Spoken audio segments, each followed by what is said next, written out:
are live for episode 11 of the Limitless Range Basketball Podcast. I am your host, Brandon Ellis, as always. I got my guys, Shane and Jacob with from Total Apex. Say what's up, fellas. What up, what up? We got a loaded slate tonight. Was Yeah, good. Good to be back. Yeah, good to be back on the basketball pod, as always. Yeah, like Jacob said, we got a huge slate of topics. So let's first handle the Lakers sale and all that's encompassing, because that's probably going to be one of the biggest stories of the year for NBA. Yeah. Bob Iger and Josh Kushner.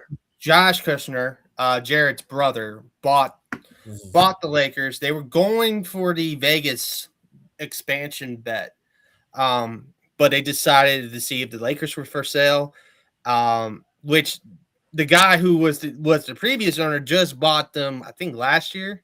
Yeah.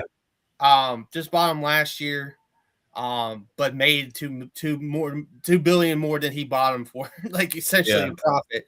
So pretty much from Iger and Kushner. The update that was provided today was the Buss family is also selling their stake as well. So in other words, Ginny will not be the governor of the Lakers anymore. No. So Buss will not be a governor. Yeah, a Buss is not involved with the organization. The Buss family is essentially ending all ties with the Lakers. I can get Shams' quotes on that. I think Shams tweeted it. I think I'm right on that. Hold on, let me go to Shams real quick. Make sure I make sure I have all the information here. Decides to sell the final story ownership shares in the Los Angeles Lakers. The Buss we have decided as a family to sell the remaining Buss family trust that shares the Bob Iger Group, the part of the ongoing transition. We love the Lakers fans, and will continue to support Los Angeles. But it's time for us. It is time to use this opportunity to move on and exit gracefully while we still can. So I think as a family, they just if you look at the history of the Buss family, as you know, with the Lakers, it's been kind of like tumultuous for that situation, because Jeannie was like dating Phil, and then like the brother got involved, and it split up the family. It was a very messy situation, especially after Jerry Buss died. After Jerry Buss died, who was the original owner of the team. Yeah. So it made sense, and to have a guy like Bob Iger and Kushner involved in this situation, it made sense for the Buss family to get out of it. Knowing what Bob Iger, he was the former chairman of Disney, so he has experience with running a good organization. Now, some people don't like Disney, but it's like, hey, it was a good organization. Well, some people don't like Kushner either, so especially even if he's the brother, who cares? Exactly. So we'll see what happens with that. I mean, it's just a crazy story that the Lakers are finally like having new ownership, like fully, for the first time in like 40 years, almost 50 years. Yeah. They bought him in 79. Remember? Yeah, that was Magic's first year. That's when Buss bought the team. So that's the crazy part about the Lakers sell. For more on that, obviously follow along with, I think more details will be revealed on that. And, so, but yeah, that's one of those situations. The 17.8 ownership stake in the Lakers. That's the remaining what they had. And that's all going to the Kushner Iger group. So now their responsibility to get the Lakers in their championship is going to be Bob Iger and Kushner's responsibility. We'll see what happens with that. Starting this upcoming. Yeah, I don't know. I think it's gonna be that's a tough act to follow right there. It is. All the championships that LA won under the Buss family. It's Well, 10 out of the 7 came from them. Yeah. Yeah, 10 out of 17, So right? Yep. Yeah. So it's going to be a tough act to follow for Iger and Kushner. But moving on, I think we all got something think that's a good move for the Buss family at this point. Yes. So let's talk about the Russell Westbrook retirement, because that technically happened after the Lakers news. Now, like back to back. back at first. Now, last week, and then, but that's the thing. The update was today about the Buss family selling their stakes. But going back to last week, Russell Westbrook posted to his socials that he's retiring from the NBA. Good for Russell. I think it was past time for him to retire. I think he's going to be a Hall of Famer. Yes. I don't know if he'd be first ballot, but I think he's going to be a member of the Naismith basketball. Well, I don't know. I think I fight people on that. Ballot, definitely. Yeah. Well, here's my thing about yes, he'll probably be first ballot, but I think a lot of the guys get in first ballot too easily in the Naismith basketball Hall of Fame, in my opinion. Well, to a certain extent. There's another thing about Westbrook is that he never really had that great of a relationship with the media. Yeah. I'm not going to quote anything he said, but if you've seen YouTube, you know that people have asked him to sort of let him have it. So I could see if some of those media personnel are in the voting panel, they might just say no to Westbrook for a year. But does he deserve first ballot?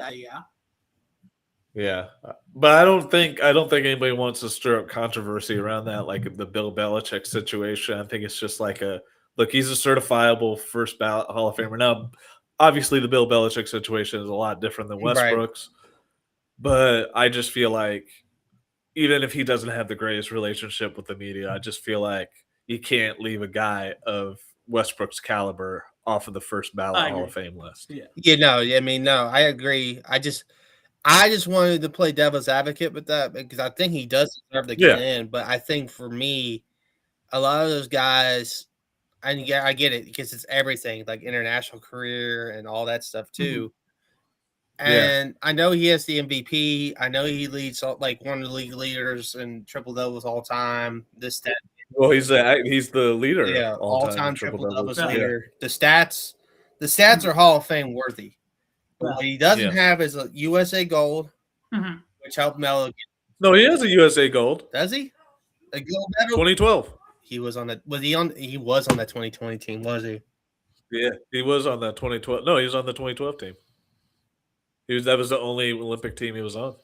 It was 2012. He was on that 2012 team. Yeah. I'm trying to remember that 2012 team more so than anything, because you might be right. I'm trying to. No, I know, because I play with him all the time on 2K for the old 2K back in the day. Yeah.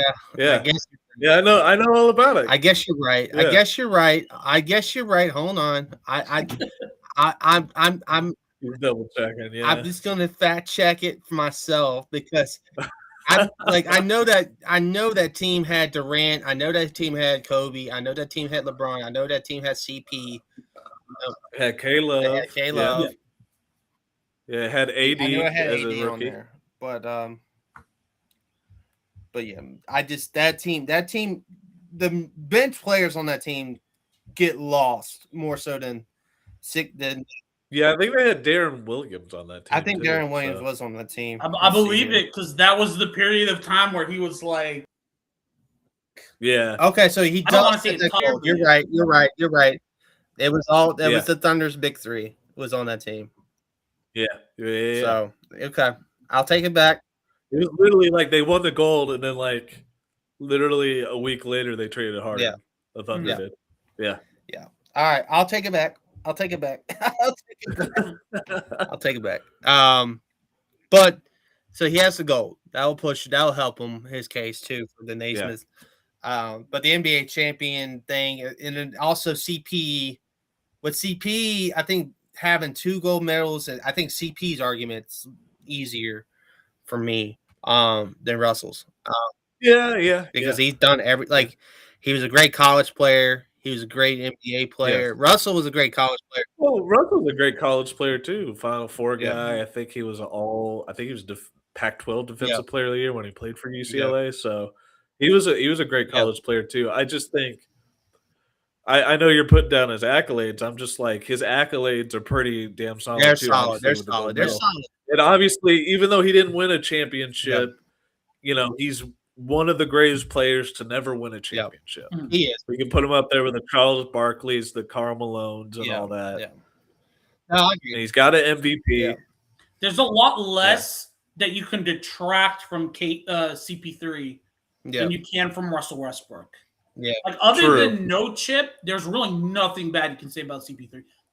Russell, I can except maybe he doesn't have an MVP just like Westbrook does, but at the same time, Westbrook's MVP season is sort of like an anomaly. Yeah, that's the thing with Westbrook. MVP Westbrook's MVP season, I think it's one of the fluky MVP seasons because the Thunder weren't that great that year, and I just don't think there was anyone that was great in the MVP race in that year that Westbrook won. I mean, it was Harden and LeBron, and I think those were the only two. But LeBron was on a pretty loaded team, and then Harden, even though he, didn't have like everybody tries to compare the help between the Thunder and the Rockets that year. I think Harden had a little bit more help. He had the Sixth Man of the Year winner, Eric Gordon. He also had Ryan Anderson, who was a sharpshooter at that time. Lou Williams as well. So he still had a really good team. I just feel like, I do agree it was a bit of a fluky MVP thing. And I also think that Westbrook winning that MVP sort of shifted how we view MVPs. Exactly. Especially in this modern era. 100%. Because here's the thing, too. Kobe won the year that Chris Paul was like closest finish was second behind Kobe Bryant. 2008. But I know, and a lot of people argue that year that CP3 should have won because he didn't have, that great of a team compared to Kobe. But look, you weren't as a Kobe guy, you weren't going to deny Kobe one MVP. No. You weren't. Like one of those years, you weren't going to deny him one. Exactly. It was time for him to get It was time for Kobe to get his MVP. So and I agree with that. And then that was his highest MVP finish for Chris Paul. The Lakers, their Clipper years really split the vote, like really put him low. Probably. I think he still finished top 5 in a few of those seasons. I think he got as high as 4th or 3rd maybe in one year. I think it might have been 2014 or 2013 that he finished like 3rd place. Right. So that's the thing with Chris Paul. Chris Paul, his resume is going to be like when you look at Chris Paul and Westbrook's resumes for Hall of Fame, but they're both first ballot guys. And I was just trying to create a doubles advocate kind of a situation with Westbrook and. When I want to ask you a question real quick, since we're on the discussion of greatest players to never win a ring. What about greatest point guards? Obviously, CP3 and Russell Westbrook are one of the greatest point guards ever. Would you guys say CP3 is a greater point guard than Russ, like a top 5 guy, whereas Russ is maybe not a top 5 guy? That's compared to CP3. So that's the thing, because a lot of people would like to say Russell Westbrook's better than Chris Paul in every way, shape, or form because of his stat. The statistics and the MVP. But Chris Paul, when you look at the eye test, Chris Paul wipes the floor with Russell Westbrook every better shooter, better passer. I mean, Westbrook. When he carved out a longer career than Westbrook did. Even though, you saw at the end, once Russ's athleticism hit that, declining point, even though he would still have decent statistics, his efficiency never came up. It never, all of the other skills that Chris Paul aged better because he got better with certain skills like shooting and that sort of stuff. I mean, that's the thing. Whereas Westbrook, Russell had that Thunder team. That was his only finals appearance. The 2021 Chris Paul run, I think, was better than that Thunder Well, yeah, because he didn't have freaking KD and James Harden on his team. Well, Yeah. Also, like, if you compare Chris Paul, I forget what year it was for him when they did the run. 21. 21. They played but like how old he was? Do you remember? He was like 36, 35. He was in his mid-30s. 36? Yeah. Russ, I think it's and he was still an all-NBA guy, 33. like a first team, second teamer. Yeah. And he still led the league in this. And I remember the next season, he was like 37. He led the league in assists. Yeah. But like, he was still fantastic. Yeah, so my point is like Russell at 36, Russell at 37, you know what I mean? That's like, look, he's retiring at 37. So, but I mean, like, we're not going to, like, when we remember Russell Westbrook in his greatest seasons, is anyone going to talk about his tenure with the Kings? No. You can mention the Nuggets because or his 1 year wonder seasons in Houston and Washington. No, it's just his Thunder teams. I think Washington is the cutoff for me because he did. Yeah, he had a great season for us. I will admit that he averaged a triple-double, but I don't really remember much as a Wizards fan from that era because it only lasted one season. It was just like, man. I think that was before he went to the Lakers. LeBron won the Lakers. Yeah. Yes, that was before he went to the Lakers. Yeah, and that was like the cutoff point because once he went to the Lakers, it just went downhill, straight down. No, I hear you loud and clear. With like, as a fan of the Wizards, you certainly weren't like, oh, this is great, you know. But like, it just. I mean, we made everybody's like, oh, we made the playoffs. That was the last time we made the playoffs. I'm just like, yeah, and we got bounced in 5 games. So I mean, it was quick. Yeah, great season, guys. We made it. Yeah, they made it. I mean, it was entertaining watching Beal and Westbrook light things up, but man, we couldn't defend a freaking parked car. Yeah. We couldn't defend a parked car. Yeah, no, but yeah. So when he's eligible in, I think 2031, I think it's when he's eligible or something like that. No, 2030, because it's a 4-year thing. So like by the next time, because the Naismith Hall of Fame ceremony was this month. So pretty much right on cue, once 2030 rolls around this month, he's going to be in the Hall of Fame. Yeah, we'll see Russell Westbrook on that stage. So can I ask one Russell question before if we move on or whatever? Do you think that when he's being debated, are people going to re-bring up what they used to about Russell stat padding and gunning for the triple doubles as a negative? They might. I don't think they'll bring it up. That's pretty much stated in his entire career. We knew he was stat padding. We knew he was doing that. But look, that was a great moment. It was a historic moment. Yeah. So I mean, I can pass off the stat padding. I'm just like, look, he was the second player ever to average a triple double, and the first since Oscar did it 50 years prior. Yeah. So I can let it slide a little. I think bit. so too. I mean, that MVP season was, historic, but it's just like it's weird in the lexicon because when you talk about the big three of that Thunder team, James was the MVP was more impressive, and then obviously KD. Yeah. The year that KD won it with Russell on the team. Well, and then you look at the history of the MVP award. Most of the time, it goes to the guy that's putting up great stats on the best team, or at least a top 3 team in the league, record-wise. Whereas Russ was just like, I think the 8th or 9th best record in the league. They were like, no, they were solid. They firmly were. I think they were firmly in that, like the 7th or 8th seed, if I remember. They were in the 6th seed, I think, because 7th seed. You're right. It was the 7th seed because I think Houston was 2nd seed that season. Yeah, you're right. They were firmly in that 7th seed conversation. Or no, it might have been 3rd. No, it might have been 6th because I remember that 2016-17 season. I remember it was Kawhi was in that MVP finalist group, and he led the Spurs to like 65 That's wins, right. like 2 wins. That was probably Kawhi's MVP to win, but because of his.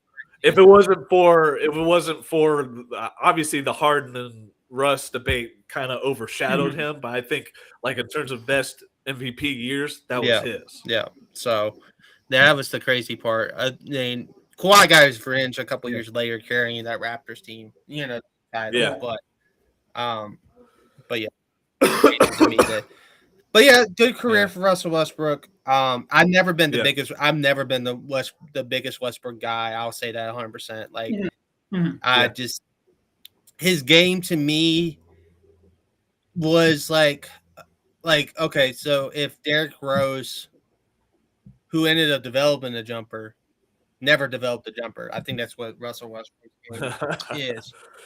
Yeah, to a certain extent. I'm not the biggest Russ guy either, but I do respect his career in terms of how he approached the game. You know, his hustle, his heart. I respect all that, even though obviously he had flaws in the game, as you pointed out, Brandon. But and then he would just have these brain farts during games where he's just like he gets into his own head and gets tunnel vision, and he just makes these head scratching mistakes. But at the same time, I'm just like, hell of a career. Yeah. I think too. To play like positive devil's advocate with Russ, if he doesn't get hurt in that against Beverly, I think the Thunder win a championship with him. You think that 2015 team? I think so. Yes. When he gets hurt, I don't know, but I don't know. Oh no, no, it wasn't 2015, 2013. 13, yeah. The year they traded Harden, I think that was their best shot of winning the title, other than blowing the 3-1 lead. Yeah, because it really derailed them. Because even though they beat Houston in that first round, they lose to Memphis. They ended up losing to the Grizzlies in the second. So I think if Russ was there, he would have been the difference maker in that series. It would have been a good Western Conference Finals. And we might have seen a rematch in the finals with the Heat, and maybe KD and them walk out with a championship that time around. Yeah, because that's the thing. Because Russell was like they were playing good. The Thunder were before he got hurt, and I just remember that moment. I'm like, oh, that's gonna ruin.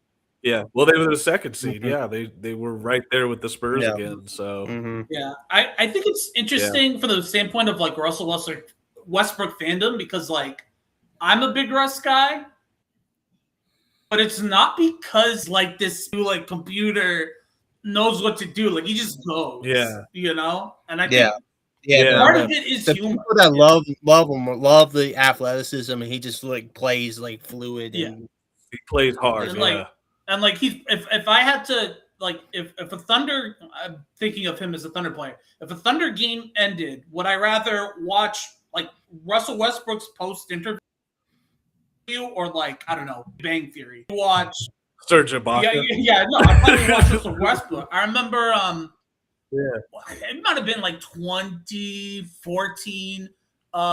He lost the game to the Timberwolves when they had Ricky Rubio. It was like game 1 of the playoffs. Like this guy asked Russell like what he thought of Rube's play. Oh yeah, he played good defense, but I'm shutting that down next game. That's like Yeah. I love it. I love the no filter. Yeah, no, that's good stuff. I mean, I love what what y'all are bringing with this stuff. I think we've covered this. Yeah, I think so too. Yeah. Great career. Great career. Let's just leave it. Let's get to the next thing on the docket. We'll cover the NBA schedule and what they've revealed here later. Something else that broke today was the ESPN story on Kawhi and Steve Ballmer, but the NBA, one of the NBA's, he's I'm trying to think what he is technically. He's like a spokesperson. Yeah, spokesperson. That's what he is. It's a league spokesperson. That's what they usually do. That's what I think that's what he was. He was a league spokesperson, Mike Bass. ESPN's article regarding the LA Clippers investigation, for which the NBA declined to cooperate with ESPN on the matter, contains numerous and significant inaccuracies.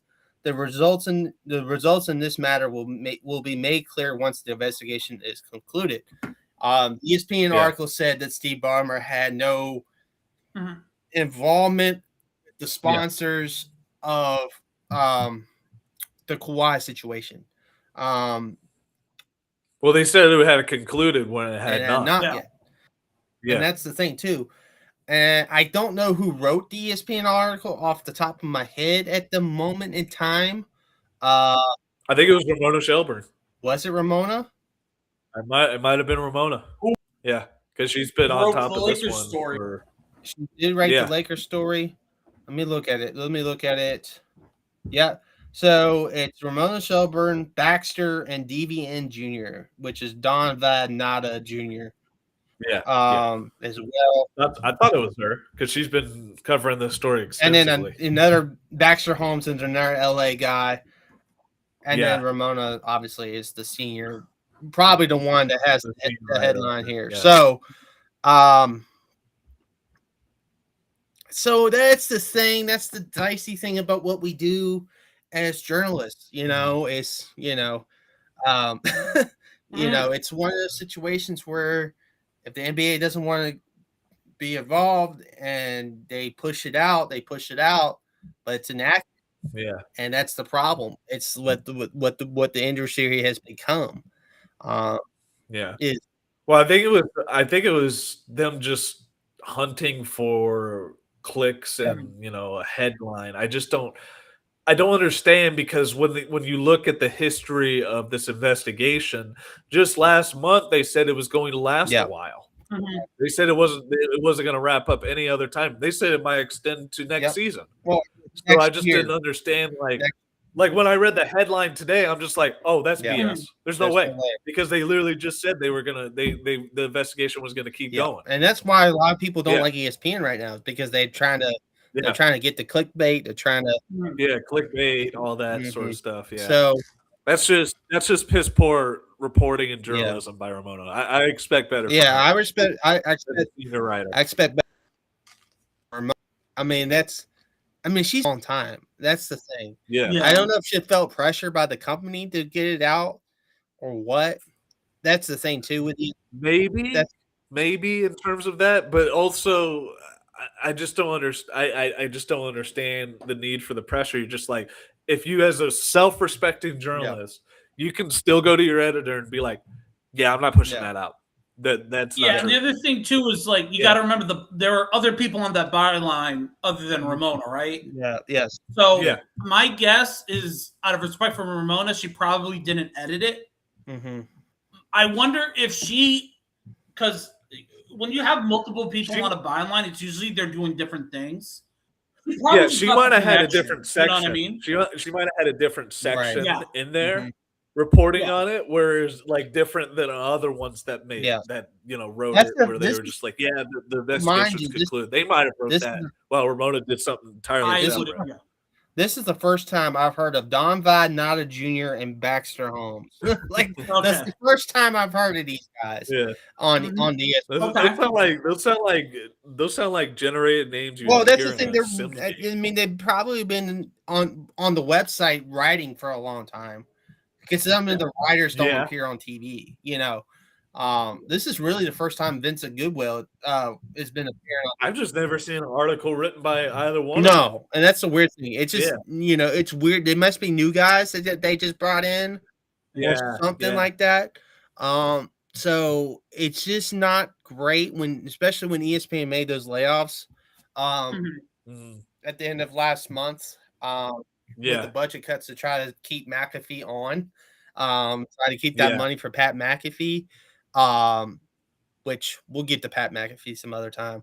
Probably on we'll do it for football. Yeah, because he's a character. I don't know. Yeah. I just he's gone to another level of character. I just don't know what's going on with that. Yeah. We'll probably talk about Wednesday with his album a little bit, not too much on that album, but let's see. But anyway, so that is the sad part about ESPN, because I don't think the era of Stuart Scott, young SVP. I mean, obviously SVP is still great for ESPN, but prime SVP Stuart Scott, or Woj, like, even though I like Shams, I like Shams, but he's no Woj stuff around too, which is crazy. He tries to get it out. Yeah, exactly. Woj never got shit. Yeah. Wrong. That man never got anything wrong. He got it right. Well, Woj, on the other hand, has messed up St. Bonnie's. I don't know if you've seen that roster for St. Bonnie's the upcoming year, because that roster is not great for St. Bonaventure. Well, look, he's a better reporter than he is whatever he is over there for Bonn. I know it was a different sport, but was it an ESPN ranking that had Jackson Dart ranked 7th as quarterbacks? Yes. Yes, that was the fantasy one. Yeah, because I heard that episode and I almost spit out my coffee because I'm like, May Hurts, that makes sense. Jackson, who? Dart at 7 fantasy. Yeah, Dart was at 7th. He was ahead of Dak. Yeah. Funnily enough. Yeah, and also too, Pablo Torre, who was a former ESPN writer too, I think he's been the one really on top of it more so than Ramona, in my opinion. Yeah. Because he was the one that really started it, putting it out there. And I think he's got a video now that he just posted this. Yeah, he just did another video on it. There was another venture that apparently Ballmer was using to obviously subvert the cap and pay Kawhi under the table. Yeah. I mean, that's the thing. I'm not sure if you heard about that company. Do you know what they did? No, I don't remember exactly. The name of the company is Dakaholics. It does sound like Dakaholics or something, right? Yeah, yeah. So they made a Halo scoreboard, which is instead of the jumbotron or the box in the middle of the arena. Yeah, it's the one that goes around. Yeah, I know what you're talking about. I mean, we can talk more about Kawhi and your opinions or whatever, but it's a tricky situation because you remember ambition or whatever. Yeah. Nothing to do with the NBA, right? They were selling carbon credits. Yeah. This other company did create a thing for the NBA, and you can't argue that you signed Kawhi to something nothing to do with the NBA. That it is there, so that's going to be way tougher to prove. Well, the other one was a lot weirder than this one because obviously you could say he's an NBA player, so he's getting this deal with this company that does all this stuff for the NBA that's partnered with the NBA. You could excuse that one, but the other one with the tree stuff, no, because it was a completely different company, and not only that. He didn't even make the effort to show up for an endorsement thing, like shoot a commercial or something like that. He could have done that. Okay, we'll do this. We'll make it look like we're doing something here. But the Pablo Torre episode, he the first one about this whole thing that broke. He talked to former employees. I never saw Kawhi. Didn't even know that was happening. They were just they were floored by him. Them saying, "Oh, why is he getting money? He didn't even do anything." They were floored by it. So, the whole situation was just it's crazy with ambition too, because their CEO is going to jail for fraud. Yes. Yeah. So Pablo Torre is going to get a lot of good quotes from those former employees. Yeah. They have no reason to protect the image of the company, the image of Ballmer. No, even though a lot of these companies have you sign NDAs.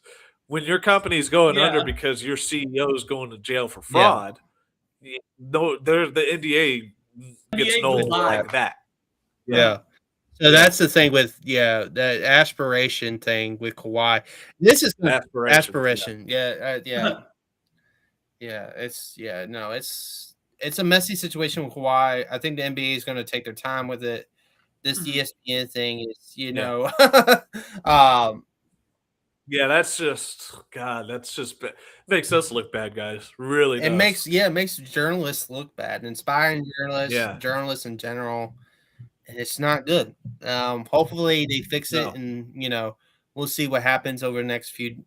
Yeah, get a correction out or something like that. Okay, we got a little ahead of the curve there. Right. I hope they do. I hope they do. It will look bad for ESPN, but for me, that would look good. Yeah, exactly. We hold them to the side. Because you're I'm a factual writer. Yeah. You can trust me. I'm not ESPN. Yeah. I got my sources all checked out. My everything's dotted over here, man. Dot the I's to cross the T's, man. Yeah, exactly. So With that being said, let's get to a couple of WNBA topics first and foremost, and one college topic that Jacob gave to us about Arkansas before we get to the NBA schedule, because that's what we're going to wrap up with. So Angel Reese is at it again. She's missing layups wide open once again, and cost the Dream a huge game in the playoff race against the Fever in overtime, essentially. I mean, that's the thing. If she makes half of those layups, the people are montaging it. It's crazy. Some of the layups she was missing in yesterday's game.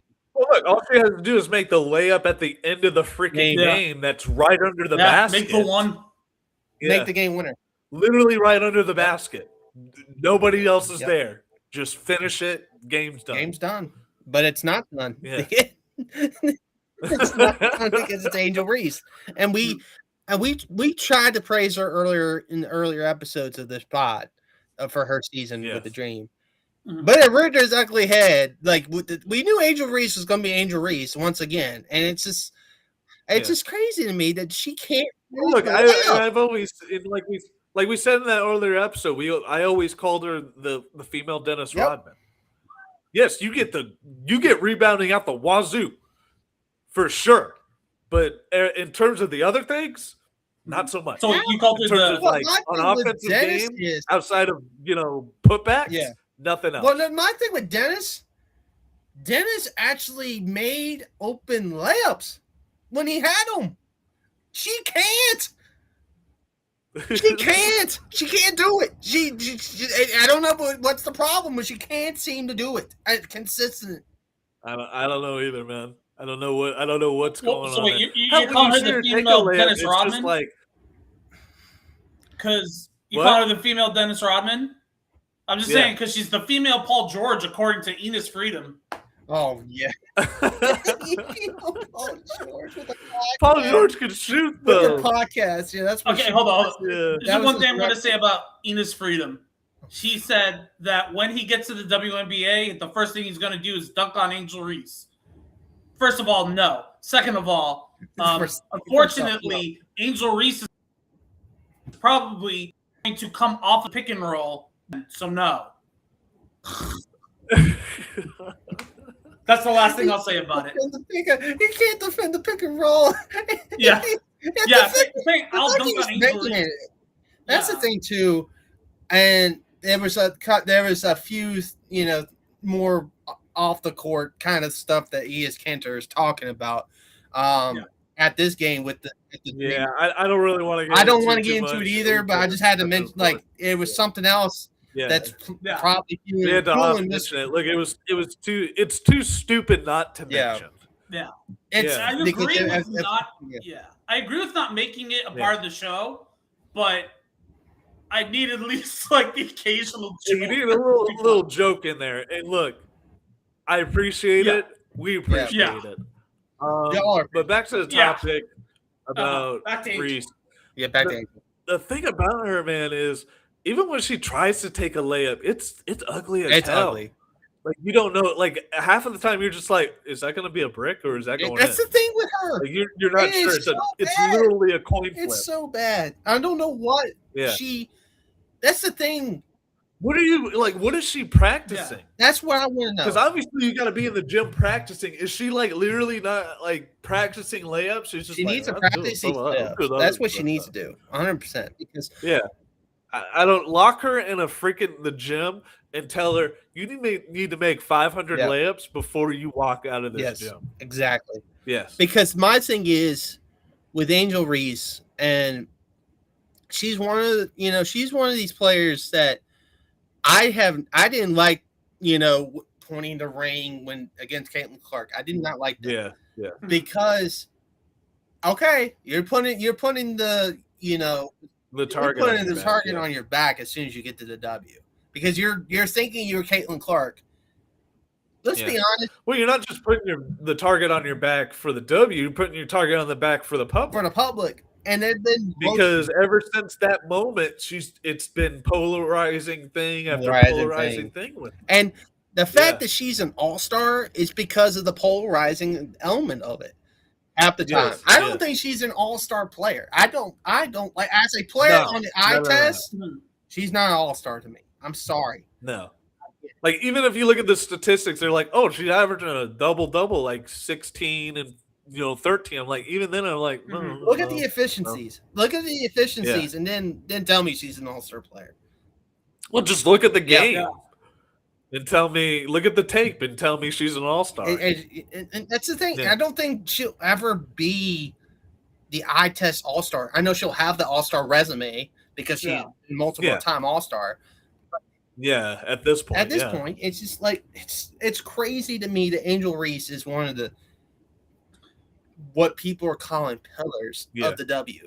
I'm like, no, she's not, man. She's not. It's Paige Beckers, Caitlin Clark, Asia Wilson, Brianna Stewart, Nafisa Collier. Girl, there's so many that I would have. Yeah, there's so many before I would even get to her. Yeah. Kelsey Mitchell, I would throw. Kelsey Mitchell in there 100% ahead of Angel Reese right now. I would throw both first two picks, Easy Fudd and Olivia Miles. I would throw.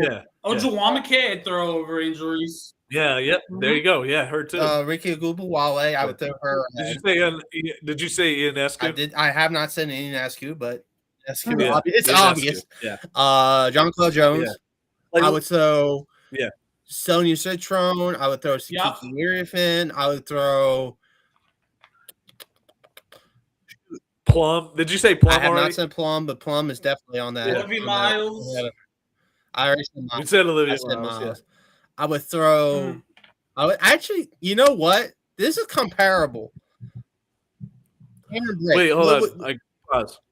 Pause for a second. Shane, what did you just drink right now? Yeah, what are you drinking? So, it's called water. Vitamin water. I'm not gonna lie. It looked like you were drinking some alcohol. I thought it might have been Rumple or something like that. That's why. For a second, I'm just like, hey, he really did. He's going all out for this one. I love it. Drink on this show because it would be way more than one Ina's Freedom joke, and I don't want to derail the podcast. There's so many Ina's Freedom jokes in there, but no. You would already be blackout drunk by that. Exactly. Yeah, that too. Yeah. No, here's one thing. And poor Cameron Brink, she can't stay healthy to save her life. But I think Cameron Brink, when she's on the court, even though she's not scoring like Angel Reese is, I think Cameron Brink. But she has the defense and the rebounding. I think she's a better player. Reese doesn't even have the defense either. She's a big girl. She's 6'3". Yeah. I think Cameron Brink's a better player. I really do. But the thing is, she can't stay healthy and she can't be consistent if she's not healthy. And that's a tough spot for Brink. She got last week, I think her sternum because of the Brianna Stewart offensive foul in that game against. Yeah, she got it. Yeah, she got her knocked out of her or something like that, but she left the game in the fourth. So I don't know if she's been playing since that moment, but it's just another injury. Now, everyone on Twitter was thinking her knee or something like that. No, it was her sternum. So, or her wind getting knocked out or whatever it was. So, anyways, moving on from the Angel. Moving on, I think we should take some time and give some praise to the Fever. Yes, we should because they are having a historic season. I think we should give them their flowers because, after they won against the Dream last night. Or was it yesterday? Yes, it was yesterday's Dream game. Yes. Yeah. They broke the single season record for 95, a team scoring over 95 points. Yes. In a game. Yeah. Beating out the Aces from a few years back. I saw that record. I thought, wow, okay, that's actually pretty good. Well, that's the thing with the Fever. Offensively, one of the best teams. Yeah. It's the other end of the court. If not the best team based upon this record and the fact that they're leading the league in scoring as a team. Here's the thing. Offensively, it's the Fever and the Lynx. Mm-hmm. Yes. But here's the thing: that other end. But then there's a Grand Canyon size difference on defense. Exactly. Yes. It's the other end of the court where the Fever lose a lot of games. Yeah. And then look, they'd be an unstoppable. They'd be a top 2 team right now if their defense was anyway halfway decent. Exactly. Yeah, because that's the thing. Where they'd be right up there with the Lynx, who are literally head and shoulders above everybody else right now. Exactly, I agree with you. And it's because of what they do on both ends of the floor, not just on one. Not just on one. And it's the thing, yes, when you got Caitlin Clark and Kelsey Mitchell and Leah Boston, and you got all this great offensive talent, especially in but all of them get hunted on defense. That's the issue. Exactly. They hunt, especially Clark. She's a defensive liability. I gotta say that, even though I really like Clark. She's been a defensive liability since Iowa. Caitlin Clark. Yeah, exactly. Since Iowa, she's been a defensive liability. That's another thing about the women's game. If you see them the girls in the women's college ranks, right? The best, they either are a complete package, or already like what they're presenting to is what they're a one-way player. They only have one skill that they excel at, like an Angel Reese, for example. Yeah, and that's the thing. It's like, I think the best players in the league right now, like your Caitlin Clarks, your Paige Becker, Colliers, Olivia Miles, I think we put Aja Wilsons. They all play defense, except Clark. I mean, Paige Becker plays defense, like Olivia Miles, and Fisa Collier. Sabrina plays defense a little bit. Yeah, Brianna Stewart is probably one of the best defenders in the league right now. Wilson's definitely one of the best defenders in the W right now. Yeah. So it just always has been for Asia. She's always been one of the best. Yeah. So it's just the thing about Clark is like I kind of see her. The people were talking about Luka last season was like people were saying, well, they pick on him on defense because he doesn't really defend that much. But Luka makes up for that by dropping 50 a night. I'm not saying Caitlin was dropping 50 a night, but for her to be the best version of herself, that is kind of how the way she has to play. Yeah. You know what I mean? And I know that there's she has to be an offensive juggernaut. Yeah. She has to get you 26 between 26 and 30. So and I know that to really make up for a lackluster defense. People wanted to give Mitchell the ball more, and she's earning her minutes by God for sure. But if you want Caitlin Clark to have her bet, she needs to shoot. She needs to shoot. Oh, awesome. Well, and I just think and she's obviously a really good passer too. She's led the league in assists before, and I just feel like for Clark, it's if like you said, Shane, if the Fever, if her offense isn't really flowing in terms of scoring, there's not much there. Like even though she's a good passer, she presents a whole host of different issues for teams if she's scoring the ball. Yes, agreed. And then you saw it in the Lynx game in particular, where she struggled from the field, and they just couldn't overcome the Lynx in terms of their offensive output because they're just the Lynx are a great offensive team too, and they just come down every time and just where's Clark at? Find her, Nafisa, Olivia, take her. Yeah, and I think that she's you let me know if you agree with this. I think she's a very rhythm-based player. Yeah. And she's very much if she sees the ball go in a couple times, the next 9 are going to go in. And she'll just take the ball down and shoot. And then we're all like, Caitlin Clark, happy. But then it's those other games where she misses a couple times. Yeah. And now it's you're debating whether you're, you work on your passing to get Mitchell and Aaliyah Boston involved. Or you might continue to miss. That's the I think she's very LeBron-esque in that sort of sense because LeBron is the same thing. He's a rhythm scorer, where if his rhythm isn't really going, it's hard for him to really find it. Yes, 100%. And that's the thing too with the Fever, and everyone talks about Sophie Cunningham, this, that, and the other. That going back to the other thing that I'm not going to mention, but like Cunningham brings to headlines. She's got to play better on the court. Like she's got to be a better role player for this team that everyone thinks she's. They think she is. They're like, oh, we see her everywhere. That means she's a good player, right? No, she's not really that great of a player. That personality's fun and interesting at times, but the player on the court, no, she's not consistent. She's not getting paid to talk. No, she's not getting paid to talk. Exactly. It's like Draymond. Oh, I'm averaging a triple single, but hey, you see my podcast and I'm on NBA on TNT. That's a good comparison. Or I'm on the it is the perfect comparison for Sophie Cunningham right now. Is Draymond, and it really is because, and I think. But even though Draymond, I would say, is a better player, obviously has the accolades and all of those to match. At the same time, I don't want to hear Draymond talk all the time. And that's the thing. I don't think he's a good player. To be honest, I'm getting tired of the Sophie Cunningham, like everywhere. I'm tired of it. I am getting tired of it at this point because it's. Hey, look, and even as an Eagles fan, I love Jason Kelce. But I'm tired of seeing him in every freaking commercial, dude. Yeah, I love the guy. I'm just getting tired of it. I'm getting a little bit of Kelce fatigue. It is getting old.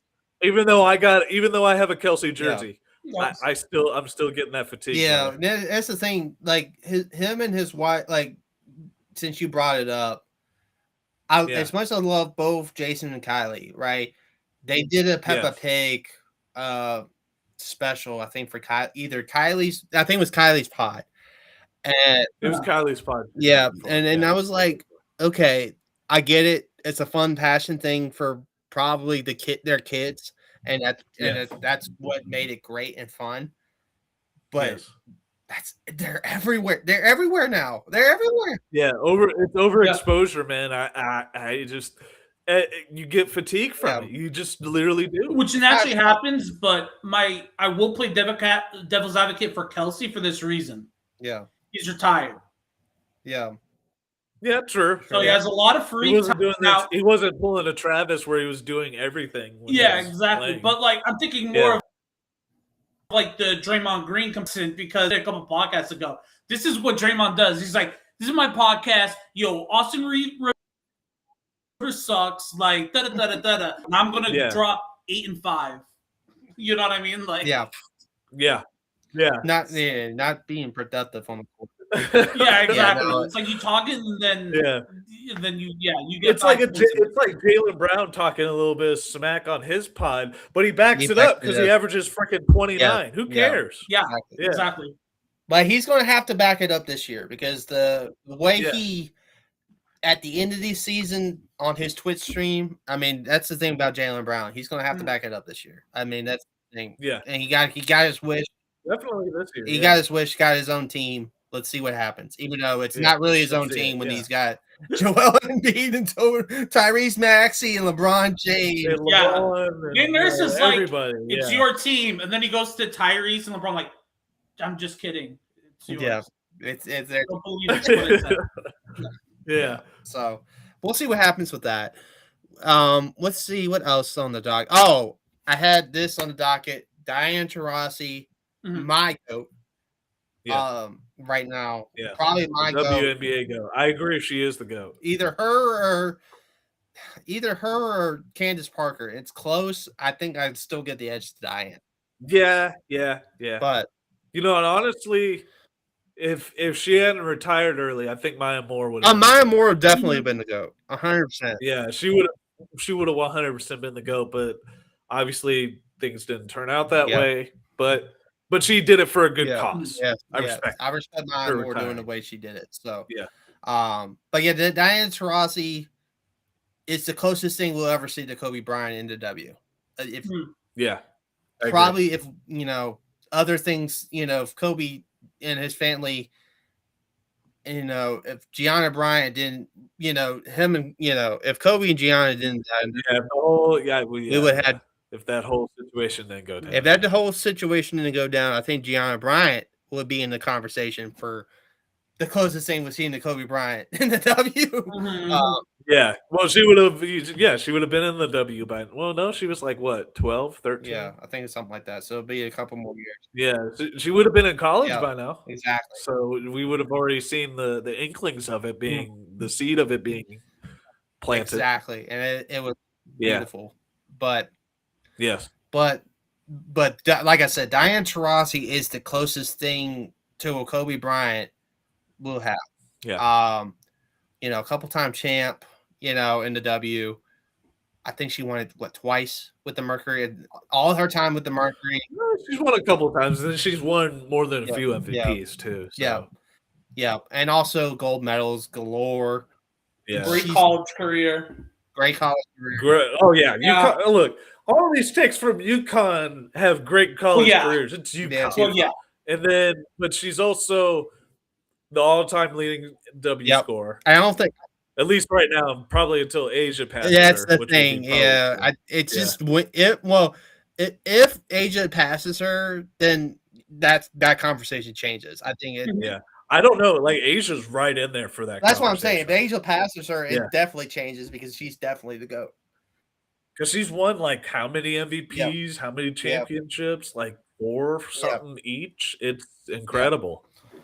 She's right on. She's on that path. I feel like if she gets that scoring crown, I think I would honestly call her the GOAT. I would. She's the modern GOAT. Yeah. Until she gets that scoring crown, it's still Diana Taurasi's because Taurasi changed the game. Like a lot of the girls today modeled their games after Taurasi. Like it's just that. Well, in terms of their shot creation, because remember back in the early W days, you didn't really have girls that really created their own shot. I mean, it was more like pick and roll layups or, catch and shoot three. Whereas now, you get those dribble pull-ups like a Paige Beckers or a Caitlin Clark. She changed the game from that perspective. She changed the game from that perspective. Her, Candace Parker, Maya Moore, Elena Deladon. Those 4 changed the W. Yeah. For the No, put Sue Bird in there. You can't leave Taurasi out without Bird. You're right about that because Bird really dynamically changed it too. But for point guards, you're right about that. But I'd said those two really defined the NBA or WNBA landscape for a long time during their time. For a long time. Yes. Like I said with Deladon, Parker, Moore. Really also did some good contributions. Both Parker and Deladon got inducted to the Hall over the weekend, which was a good, probably the best highlight of this year's Hall of Fame. I think was the 2 WNBA girls getting in. Obviously, Doc getting in was a sight to see. Amari getting in was good too. But I think the fact that there was the best players were the 2 W girls. It was Candace Parker and Elena. Hands down. For what they did. I remember watching Elena Deladon at Delaware. And I was like, when I first saw her at Delaware, I was like, she's gonna be probably the next great player in the W. And it's just gonna be fun to watch because she was from a small school. Knowing that I remember the first time I saw Deladon was actually in a commercial. It was like in a Nike commercial. Mm-hmm. Where she was in it with KD and then that's what I remember like when I first saw her. And then I followed and then I was like, okay, she's on this guy. I'll watch her. And then she went to the Mystics and won championship. So that's the thing with Deladon. It's just Deladon was one of those players that was so underrated because of the college she went to, Delaware. Well, she was underrated because she was a big girl that could shoot. Yeah, she was like the modern day. She's like literally the W version of KD. She is. She was just tall, lanky girl that could just pull up from anywhere. And that's the thing too. And the her playing at Delaware had good rivalries with Kenny Brooks' JMU teams at the time, and JMU had some good players during Deladon's career at Delaware, like from top to bottom. I can't remember them off the top of my head right now. A lot of the JMU players I remember are obviously the ones I went to school when I was at the school.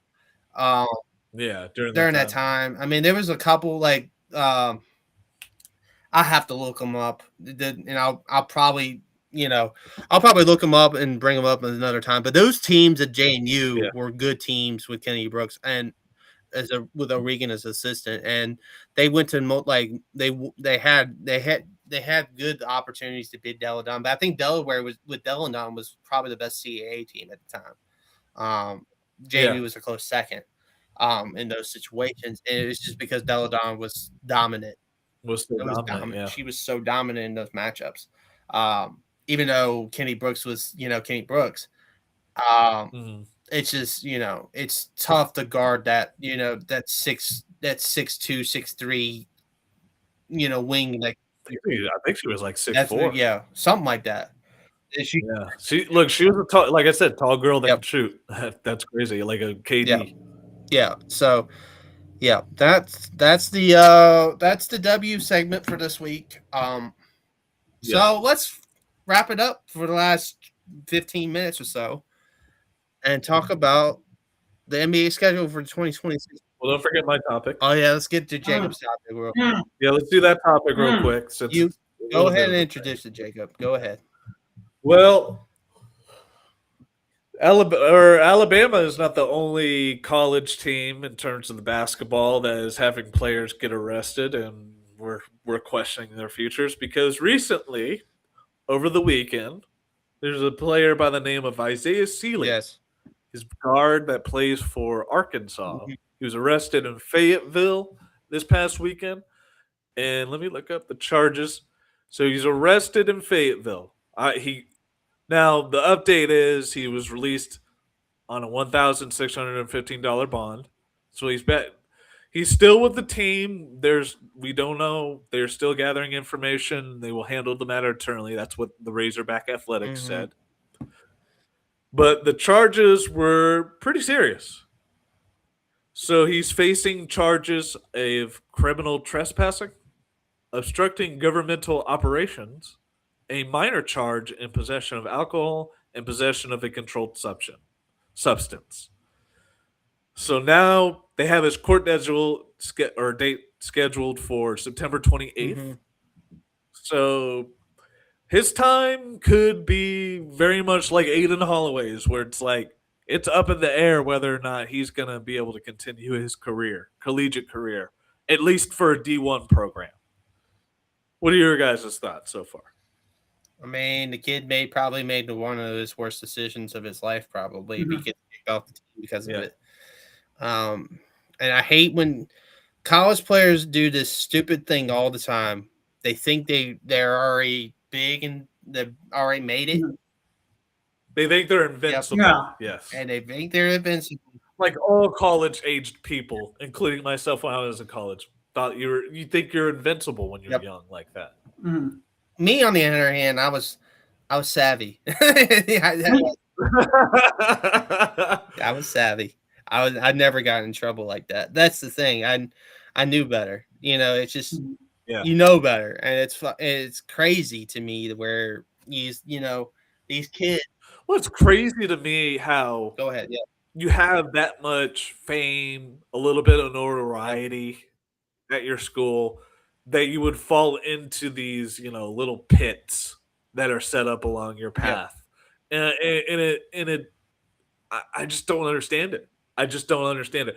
Obviously, I know there's that sense of you want to you feel, like I said, you feel invincible and things like that, but where's the logic side of your brain gonna turn on there? Yeah, where you're just like, I'm on the basketball team, I got a scholarship, I got a place on the team, like secured for next year. Like he's gonna be obviously he was primed to be a key player for them next year, and now you're just like, you know what? Screw all that. I'm just gonna do this. Yeah. And I just don't understand it. Yeah, and it's silly to me, It's silly to me where it's these kids are doing things stupid, and this kid is, young. He made a mistake. Yeah. But at the same time, he's going to feel the repercussions. And but all it takes is one mistake Yeah. to mess things up, especially your future. All it takes is one mistake, and that's the problem. Especially when, like, obviously, if he were a top flight player, like a top player in the NCAA, different situation. He'd get a second chance immediately. 100%. But when you're not in a position like that, when you're just like, yeah, he's a key player, but he's not one of the best, you're not gonna really get those chances again. No, and also I think this kind of hurts Arkansas's chances this year. Yeah, it really does. Well, even if he's not on the roster, which I think it'll affect in that sort of sense, it's a thing that hangs over the team. It always hangs over the team. Things like that. The Alabama stuff that with Holloway, that's going to hang over the team. Even though he's going to play, that's still going to hang over the team. Yes. Like just like last year when they had the whole, we're going to sign a guy who went to the NBA. Yes. Yeah, that hung over them, and you saw it affect their play. 100%. Yeah, and then like it's like another example. I'll give a U of A example for example. When we were going for the Final Four, all you heard in the lead up to it was, "Hey, is Tommy Lloyd? Is he going to leave for UNC?" That's all we freaking heard for the entire week and a half. And that ruined as U of A fans. Just like, yeah, y'all better like it now. He's going to leave, and we're just sitting there going, "He better freaking not." Yeah. And look, that was such a distraction. You could tell it was a distraction because they asked him about it at every single press conference. Yep. It's like switching to college football. It's like Mike Houston in the 20 after winning the championship and getting all the rumors about ECU, and that ruined Jamie's playoff run the following, like, I think 2 years later. It was 18 when they ruined their playoff run. Because it actually ruined that season too, because they lost to Elon, who was coached by Six at the time. Six coached Elon at that time. They lost. The Elon came to I remember that game, going to that game and being disappointed. Six came to our stadium and just shut down the offense and everything like that. And you can tell by that 18 team wasn't going to, they weren't in it. They weren't in it mentally, and the rumors started around before that Elon game, and they kept on going. They kept on going, and then the Colgate game happened where Danucci threw 5 picks, and it just it ruined it. And then Houston left for ECU. Six came in. The rest is history. What happened, how it transformed the JMU program. Even though they didn't win a FCS championship under Signetti was probably the primary reason JMU felt confident to go to FBS. When they did, when they were thinking about moving up, I think it was because Sig was the coach, and he was going to be the coach for a little bit into their FBS run. So pretty much to summarize, controversies cause headaches. Which end up affecting 100%.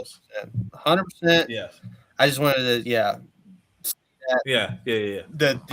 we can move on to the NBA. Yeah, now we can move on. I got that out of the way. I got what I needed to say. We got what we needed to say with the controversies. Yeah. Now we got this NBA schedule. The 2026 schedule is officially all released. We do have an interesting opening day. Chris and I had a little bit of a segment on the Celtics Pistons game at 3 p.m. When it was released, which is 3 p.m. It's crazy to open the first game. That's a crazy opening afternoon. Opening afternoon. Yeah, that's a crazy time to have it. Then it'll go in, like, maybe it'll go to the pregame of the Knicks Sixers with the ring night for the Knicks, yes, and the banner dropping, and that'd be that's going to be the game to why. Yeah, that's a fun one. Maybe that's why they had it bumped up earlier for the Detroit game, because they wanted all the primetime focus to be on the next Sixers game. I guess that's why, but why have it on NBC? Why have it as a triple header kind of a deal and have it like at 3 p.m. if you want to? Because they pay NBC a lot of money. The NBA does, so they're just like, we'll put it over there. It's just gonna be weird having basketball before normally the first game of the year is the banner drop. Yeah. It's weird having a triple header. Yeah. And the thing is, like, I think that like the Knicks deserve all the pomp and circumstance as any other WNBA like WNBA team gets. Like, any team. But like, I'm probably gonna be. Well, I'm gonna be watching it as a Boston fan, but like a lot of people are still gonna be watching basketball. They're not gonna cut to NBC an hour early to watch the banner drop. You know what I mean? But they're not gonna get the ratings that they think they're getting. But no, for NBC, no. Wait, is it on NBC? Yeah, all 3 games are on NBC. Oh, wait, they're all on NBC. Huh. Yeah, all on NBC. Okay. So this is what's gonna happen. Starting with the Celtics games on NBC. Yep. And then I think you'll go to pregame because I think tip off for the Sixers and Knicks is at 7. And then well, what's the other game after? OKC and Spurs rematch on West Coast. That's fine because that game will probably start at 10:30 because it's West Coast. It's actually a 9:30 game. 9:30. Yeah, but like if that Celtics game is a wipeout on either side, I could see them cutting off early to give the full presentation. More of a pregame coverage. Exactly. All 3 are on the NBC proper opening day. So there's a legit triple header on NBC. So to open the season. So interesting. It's interesting. That's interesting. Doing that, but it's just it's gonna be weird. It's gonna be weird not having the first game being the banner drop. It's gonna be the second game technically. Or like just having that game by itself. Like literally most of the time, opening night is just opening night. We're just gonna have the one. No, normally it's normally opening night. It's normally 2 games. It's normally the. Oh yeah. Oh no, that's right. Yeah, 2 games. It's normally 2 games. I think and the banner one comes first. I think. The banner night always comes first, and then the other game is always after. So it's a late night. Yeah. So it always. So it's a change this year with adding that third game in the afternoon. So we'll see let's see how that rolls. It's interesting for sure. I think the matchups fun. I guess they're assuming that their ratings are going to be good if they're going with that. They're thinking their projections are just like, oh yeah, people are going to tune in. Yeah, exactly. I think that's what they're doing, and we'll see what happens with that. I think the matchup's good. I think Celtics Pistons is matchups are great. Matchup's a good matchup. Obviously, Sixers and Knicks the open season is probably what they wanted. The LeBron decision to be honest. Look, wherever LeBron was going to go, that was going to be the first freaking game. Exactly. Or like that was going to be one of those. That's why Silver was pressuring LeBron to make the decision, and LeBron got mad. Exactly. So, because if they wanted to know who was gonna. Yeah, they wanted to know. So, like, whoa, yeah, if he goes to like the Heat, we'll make that the first game of it. We'll make that the Heat Knicks game. Yeah. So, I think that's what's going on there. ESPN's got a good one. The second day, the Wednesday, I think that's Tuesday. Is the opening night on NBC. Opening day. Yeah, then day 2, I think, is Lakers and who else? Yeah, the day 2 is interesting. I think Minnesota's on there. We get to see the LaMelo Anthony Edwards duo right away. Yeah. I'm gonna click on NBA here. It's gonna scroll. I'm gonna have to scroll over and get to it. NBA scores. I don't want preseason. I want actual regular season. Wednesday, October 21st. Timberwolves Heat. So we get the Giannis Bam versus Ant and LaMelo right away. 7:30. That's the first game on ESPN. Then we get Warriors Lakers. That's the ESPN doubleheader. So and that's it for today, or that that's day? It for that day for national TV. There's a lot of other games that day. Oh yeah. Talk about the Tyrese thing. Tyrese thing is Pacers. that day. So yes, we're good. Want to talk about it. Pacers Pelicans is the Indiana Pacers opener. Tyrese's return is in New Orleans, not at home. In New Orleans, and not on national television. Yeah, it got relegated to like whatever local TV station they have there in New Orleans, or no, they have the local TV in New Orleans and then the local TV in Indiana. The league, it's basically a league pass situation for Halliburton. Yeah, and he went on numbers on the board, and it's like it rained that down. The guys were shocked. Like I think I would watch Halliburton's return. Like I definitely. Yeah, second day, I'd put it like, look, if you're going to do a triple header, might as well do it for those 2 days. I understand they're just like, oh, it's the Pelicans, so is it really going to have that much traction? I wouldn't put the Pacers against the Pelicans. I would have put. But like you said, I wouldn't have put them together anyways. No. Would have done like another exciting team, like a you know what, like a Hornets. A Hornets would have been more exciting. Hornets is also third. Like they don't open till Friday. Yeah. The Hornets season doesn't open till Friday, I don't think. Yep, Friday against the Hawks. Dang.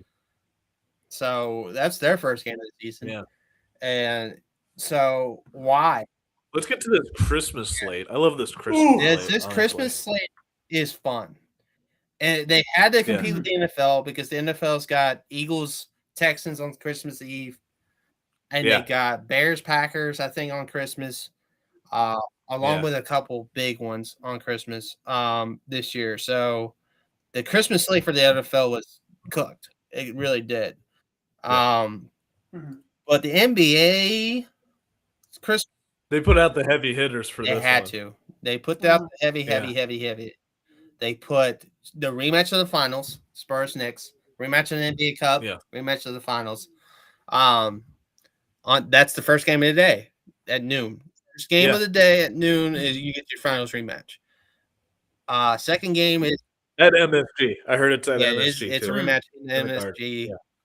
So it's gonna be like the Knicks always get a home game on Christmas every year.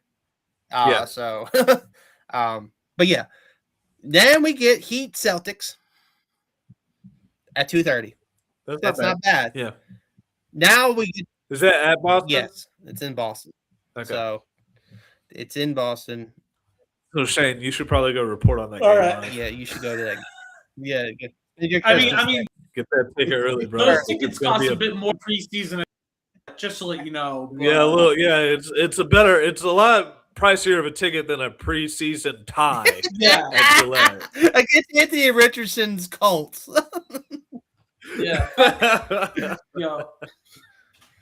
Can someone teach Anthony Richardson how to take care of the ball? Couple dimes. Hey, that first pick was not his fault. The receivers should have caught it. Yeah. No, not that well. No, but it was like no one told him you can run like this. He runs like this. Yeah. Not that I was rooting for the Colts, but I'm just like, bruh, like, what happened? What are you doing, my guy? Yeah. All right, so we'll save that for Wednesday. Yeah, Wednesday. All right. Save all that for Wednesday. Yeah, Wednesday's gonna be fun. Yeah. So the Heat Celtics at 2:30. Then I think my favorite two games of the day, other than the finals rematch. 76ers Lakers. So you get LeBron's return to LA. Yeah. At 5:00. Then you get Thunders and Timberwolves at 8:30 or 8:00. Yeah. Why I said that one, those two are my favorite, other than the finals rematch. Obviously, the finals rematch is my favorite game of the slate. Yeah.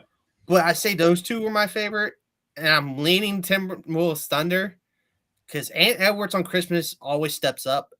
And last year, like Jacob said pre-show, that was the best. Like the Nuggets Timberwolves game was the best game of Christmas Day because of the battle between Jokic and Edwards. And it sucks we're not getting that again this year. We get Nuggets and Warriors at 10:30. Yeah, the worst. That's the worst one of the slate. Everything else bangers, and then a dud in the night. Yeah, coal. Yeah, some coal in your sock. It's December. We don't know at the end of the night there. Hopefully, the Warriors are going to be. So. Yeah. Oh, we know how good they're going to be because they haven't signed anybody in free agency. And then they're saying, "Oh, it's going to be a gap year." Yeah, have fun. Year. No, stop it. Have fun, Warriors fans. Yeah, Warriors it's going to be a bad year. If they're already punting and we're not even halfway through the offseason, oh boy. But yeah, no, those two games are going to be the afternoon slate is had to cook, and the late, had to cook. I think they did cook. It's not even the afternoon slate. It's literally from noon up until the Nuggets game. You're just like, yeah, everybody's cooking. Yeah. Well, that's the thing too. I mean, the Heat Celtics is an interesting game, but I don't know how good that duo is in Miami yet. But by December, you'll know. Where I'm at. By December, you'll know. By December, you'll know, but that's And look, and at this point, you just hope everybody's healthy for those Christmas Day games. Otherwise, they're really gonna fall flat. That's the problem. Like especially if it's Miami. Like if you go into those games like Giannis is dealing with something, he's not gonna play. You're just like, do I really want to watch Bam Adebayo versus Jason Tatum? Interesting, but that's the Bears Packers. That's not a Christmas Day game. That's more of a I'd relegate that to like a New Year's Day. But you gotta remember too how the NFL slate is on Christmas Day.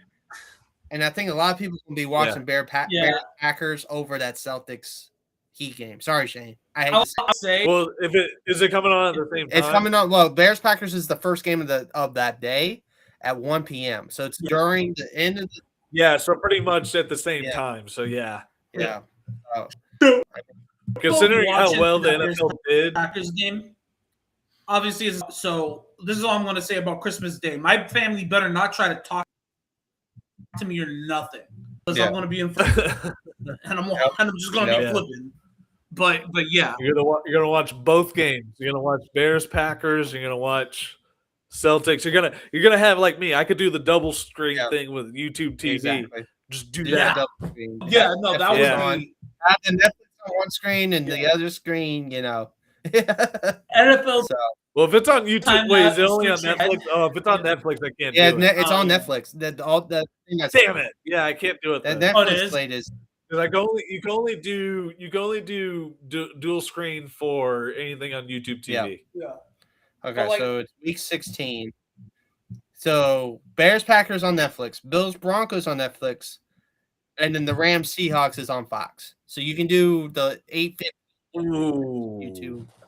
And you know what too is what time's the Rams at week 16? It is such prime playoff time for the NFL. And I know you. I agree. It was like that last year, man. But it's tough. Yeah. Everything during the late season last year for NFL was all bangers. Yes. Like you had the Rams Seahawks game, that was a banger. You had the Bears Packers games, bangers. Like it was just like even the Carolina freaking games were bangers. Exactly. Bills. So Chiefs played late. It was just Yeah, there were some big Patriots games. There was a lot of great games. But that's why, I don't know, I love to see a good slate of NBA action, but it is weird for me that they try to compete because, I probably will pay more attention to the NFL because of what's on the line. And it's the same reason why I don't worry that much about opening day because the NBA stretch. It's just a Well, thing. I want to watch. And then NBA used to own Christmas. Yeah, exactly. And now it's like in NFL's just come in like, no, we're gonna take that. We're gonna take it. We're taking it over. Yeah, we're taking it over, man. yeah. Which is crazy. I still think the NBA owns Christmas Day, even in the ratings say the NFL owns it. I still think the games are. Yeah. I think the games. I just think obviously the slate for this year is loaded. I think the slate this year is loaded because last year wasn't great because of the Cowboys. No, it really wasn't. The Cowboys it wasn't a memorable one. And then Chiefs because Mahomes. Aside from that Denver game, like I talked about, it was like everything else was forgettable. Yep. Because it was Kansas City, Denver without Mahomes because Mahomes was already hurt. Yeah. NFL didn't really do too like the first. I remember the first year they did numbers, but like last year there was a little bit of a dip, but they still did numbers because it's NFL. Because it's NFL, yeah. But Yeah. the thing was, the NBA slate last year cooked. It really did cook. All the games are close, tight games, all of them. Except Oh, did you say the NBA? No, NBA had maybe a couple games, but for the most part, they were, like I said, forgettable. It was mostly NFL that was forgettable last year, but they laughed them in the ratings because, like I said, yeah, no, but the NBA had all those games are all down the wire for most part, other than the late game, and I think there was they did. Yeah, I don't remember too much. Like the Mavericks Warriors was. I know. I'm trying to remember because I have to look it up because there was close games last year on Christmas on the NBA state. Yeah, I'd have to look it up too. I'm looking it up because I don't got that. No. But only for stupid stuff, not stuff like that. That is literally me. Yeah. Only for stuff that does not matter in any conversation whatsoever. But you're just we had that Spurs Thunder game on 2:30. That one cooked. We had the Dallas. Yeah, that one cooked. Okay, that one cooked. We had 10:30 Denver, Minnesota. That was the best game of the day. The Houston Lakers game kind of was a, bit of a dud. Shouldn't have been though. I think that shouldn't have been, but it was. The Cleveland Knicks game was a fun game. I remember that one being fun. Oh yeah, I remember that. It was a Jalen Brunson takeover game near the end. Yeah. And then Dallas and Golden State with Cooper Flag. It was fun for like a half, and then I think Golden State pulled away. Yeah. But what scares me is cool. The matchup was cool. Yeah. Because you see Flag versus Curry, but the game itself. But even if take the results out of I dropped 53 in that game against the Timberwolves. Yeah. But take the results of it. The NBA was thinking about who do we want to match up to make sure we have eyes on, I don't think the NFL necessarily did that last year. So imagine if they adopt that philosophy. So, it's tough. NFL's a tougher. NFL's a tougher scheduling one because for them it's more like they don't value it. Thanksgiving literally is their bread and butter. Yeah, and I'm glad the Eagles Cowboys are on Thanksgiving this year, which will be actually get Eagles. Yeah, but when you get that, I'm glad we're finally getting Eagles Cowboys because it's been like that. I've been praying for that as an Eagles fan for years, and we haven't had a Thanksgiving Day game in forever. Yeah. But come on, Eagles Cowboys, it's a no-brainer. It's been a no-brainer for years. I'm glad the NFL finally was just like, oh yeah, that'll do. That'll be the numbers game of the and you're right of about the holiday. I think everyone wants to know that game. Go ahead. Yeah, we're about Thanksgiving. The NFL's air because they're the only one. You got your Cowboys, Lions, whatever. And it would be fair if the NFL was like, okay, we're going to make our money on Thanksgiving, NBA, Christmas. But then you smell the Thanksgiving money and you say, hey, what if we just put 3 weeks, 6 days? Yeah, they want another hit of that. Look, I think it's funny that you think, oh yeah, we'll let you have that. It's all about competition. Exactly. Exactly. Who cares? Hey, I want it's going to be ours now. I want Christmas. Let them have Christmas. Let them have it. I guess no, but no. I think it's still the NBA's priority to make Christmas Day good. It's why a lot of fans say NBA should open on Christmas, not in October. To be honest, because a lot of that's what because you wouldn't have the 82 the load management. That's the word I was looking for. You wouldn't have the load management problem if it was open on Christmas. And you wouldn't have the lack of quality games from October to November. Like October and November NBA basketball sometimes is hard to watch unless it's some great performance. I wouldn't say it's that hard to watch. I think it's exciting because you get that first bit of the season burst. You get that, but here's my thing, Jacob. But I do agree. I think it flames out by Thanksgiving. It flames out by Thanksgiving and it lulls really easily. Yeah. And it's like, okay, and then Christmas reinvigorates it. Yeah. Yeah. And then obviously that gets it over to All-Star, which then reinvigorates it. And then we get that lull, then playoffs is right there. Yeah. So that's what I'm saying. If you open on Christmas. And even as basketball fans, who cares about the NBA in March? It's all about March Madness. Exactly. Yeah. Yeah. Yeah. So pretty soon we got to start talking about these NCAA basketball schedules and all that stuff too. It's good that Jake had that one with Arkansas. As we get closer, but obviously we don't have to worry about that until around October. That's when we get like the schedules really coming out, and then we have. I think some teams already released their non-conference schedules already, and it's. Well, yeah, Arizona has, but we haven't had our conference. Well, we kind of had our conference. We have had our whole schedule kind of come out already. Those teams have, but more so. The hype isn't built for those games just yet, because once you get to October and you get the preseason rankings, that's when you get the excitement for it, because then you get the early season tournaments, and then obviously you get to December, things are heating up a little bit more. Yeah. That's when things heat up for the NCAA. It's around that area, and then obviously you have the conference and then the tournament. 100%. So we'll have fun with college basketball soon on the pod here, and everything like that. With that being said, follow me on Instagram at _BLS32, 30BLS on X. I will have the VOD of this episode on there shortly after we end recording. I'm also going to work on this Jalen Hurts piece. I've been conjugating a lot of thoughts, and it's going to be a nice solid piece, I think, for the first one. If folks at home have noticed, Brandon has shaved. So in other words, it's getting real now. When I shave, I'm like, okay, I'm ready to.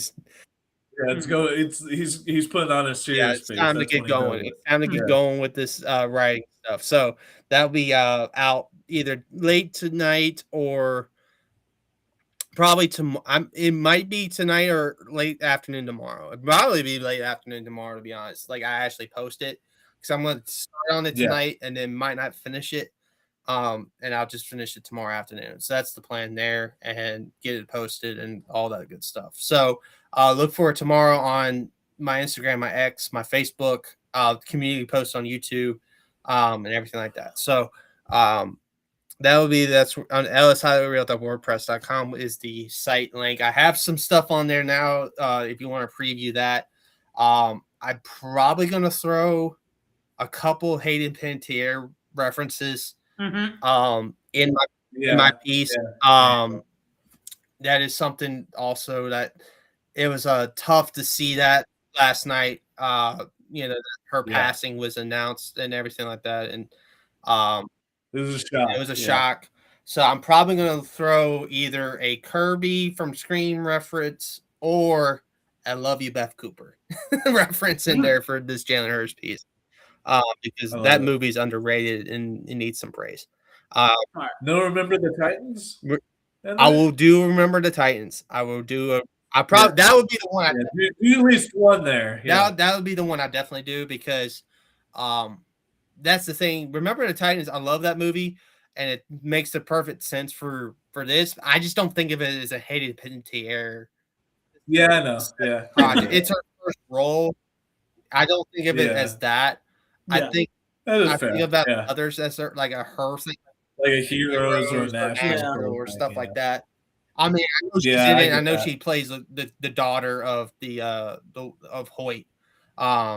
And she's great in that role. Like, she's great as the daughter. And don't get me wrong. So I mean, that'll be definitely. I was just throwing that out there for the Remember the Titans thing, because football. Yeah, no, I will throw it. I will throw a reference in there for sure. But no, I'm thinking of like more specific things, and I'm probably gonna lean with a Kirby line here and there. But Beth Cooper before she was Yeah. I don't know. Like I know that movie's not great, but I don't know why. No, it's not. But I understand. The character was great. Yeah. So yeah. No, maybe stick to Beth Cooper. World is going to do. Remember the Titans references. Yeah. Exactly. Yeah. Something like that. Yeah. Yeah. Everyone's going to do a Beth Cooper reference. We're Kirby from Scream, but like even then, it's just like honestly, Beth Cooper would be a pretty niche. Yeah. A niche one, a reference to tie into Jalen Hurts. I gotta watch the like. That's the thing too. I gotta probably watch some clips from the movie or to really get the brain going on it and seeing what I can just rewatch the entire thing. Yeah. Screw the Jalen Hurts piece tonight. Just watch the whole movie tonight. Yeah. Watch I Love You. That way you get that in your brain, and when you get to the piece tomorrow, you're just like, got it. I know what I need. I know the perfect reference for LA Shore Parks.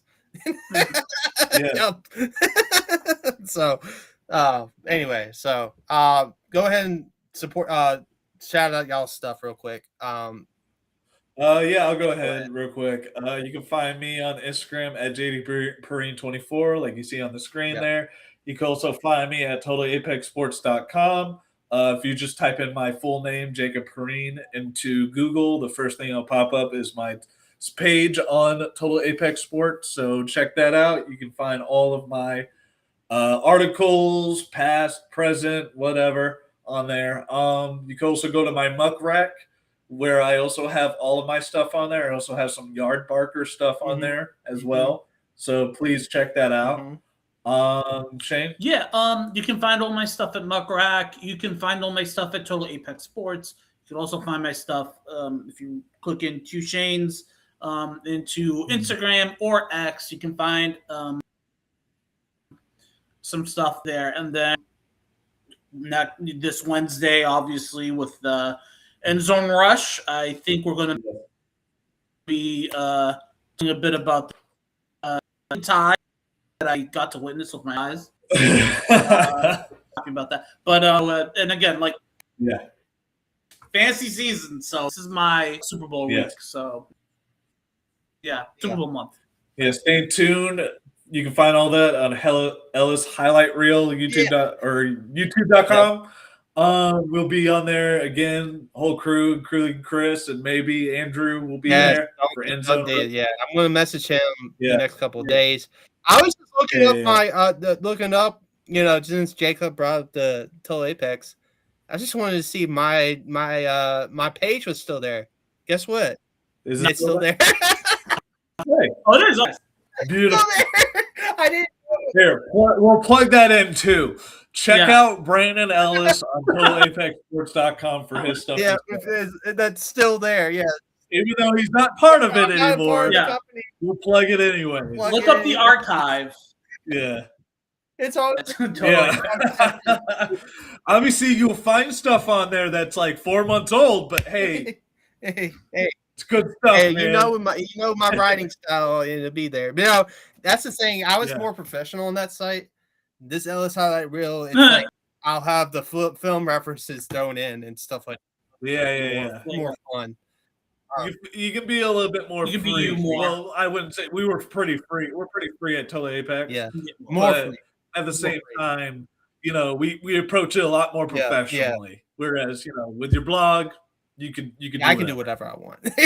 I'll be professional with it too, but that's the thing. That's my style. I wish I got to throw my style in more over there at Total Apex. One thing I wish I had was my ability to throw a little bit. And then I'll plug in one more thing for you, Brandon. You can also find him and Chris for Off the Wall Baseball on Sundays as well. Great show. Always love it. Even though I know a little bit about baseball, not much. I'm more of a basketball guy, but Brandon and Chris are great on that. Check it out as well. Check that out. Check it out. Yes, sir. All right. Thanks, guys, for being on here. The VOD will be on my Facebook shortly. I know I didn't have many viewers tonight. It's probably my fault for not promoting it right away or starting. It probably is your fault. We'll just say it like that. Yeah, it's my fault. But I'll put the VOD up on the channels and have people maybe if they want to click on it and watch it. So With that being said, probably do some shorts too the next couple of days from this show too to generate some more buzz. So I'll get back on the shorts game. But yeah, with that being said, guys, peace out, everybody. Great show as always. So peace out.